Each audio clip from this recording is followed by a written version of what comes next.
আদালতে তোলার সময় টানা হেঁচড়া ভয় আর আতঙ্কে অসুস্থ হয়ে পড়েছেন ইউটিউবার তৌহিদ আফ্রিদি।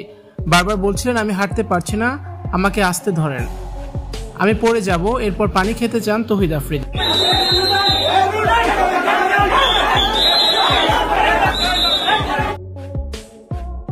পানি খেয়ে আবারও হাঁটতে শুরু করেন তৌহিদ আফ্রিদি। ভিউয়ার্স, পুরো ভিডিওটি দেখে অবশ্যই আপনার মতামতটি জানিয়ে দিন। দুঃস্বপ্নের দিন পার করছেন ইউটিউবার তৌহিদ আফ্রিদি। জীবনে কখনো ভাবতে পারেননি এমন দিন তাকে দেখতে হবে। মামলার আসামি হয়ে এভাবে তাকে টেনে হিঁচড়ে আদালতে তোলা হবে। আফ্রিদির গ্রেপ্তার হওয়ার পর ব্যাপক আলোচনা হচ্ছে সোশ্যাল মিডিয়া জুড়ে। রাতে গ্রেপ্তার করেই তৌহিদ আফ্রিদিকে ঢাকা নিয়ে আসে সিআইডির বিশেষ টিম। এরপর সিআইডির হেফাজতে ছিল তৌহিদ আফ্রিদি। আজ দুপুরে সিআইডির গাড়িতে করে তৌহিদ আফ্রিদিকে আদালতে আনে সিআইডির বিশেষ টিম। এ সময় দেখা যায় তৌহিদ আফ্রিদির মুখে আতঙ্ক, হতাশা, ভয়ে যেন মুখ শুকিয়ে গেছে তৌহিদ আফ্রিদির।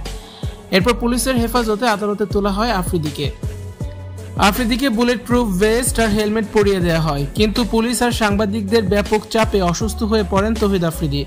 ভেস্ট খুলে ফেলতে বলেন আর হেলমেটও খুলে ফেলেন। আফ্রিদি সাথে সাথেই অসুস্থ হয়ে পড়েন। আফ্রিদি বারবার বলছিলেন, আমি পড়ে যাব, হাঁটতে পারছি না, আমাকে টানা হেঁচড়া করবেন না, আমাকে একটু আস্তে ধরেন। হঠাৎ দাঁড়িয়ে পড়েন আফ্রিদি, পানি খেতে চান। পানি খেয়ে আবারও হাঁটতে থাকে আফ্রিদি। গেল 7 দিন ধরে আফ্রিদির ঘুম হারাম হয়ে গেছে। সবসময় আতঙ্কে থাকেন কখন পুলিশ তাকে ধরতে আসে। ভিউয়ার্স, এই ভিডিওটি নিয়ে অবশ্যই আপনাদের মতামতটি জানিয়ে দিন আর ভিডিওটি শেয়ার করার অনুরোধ রইল।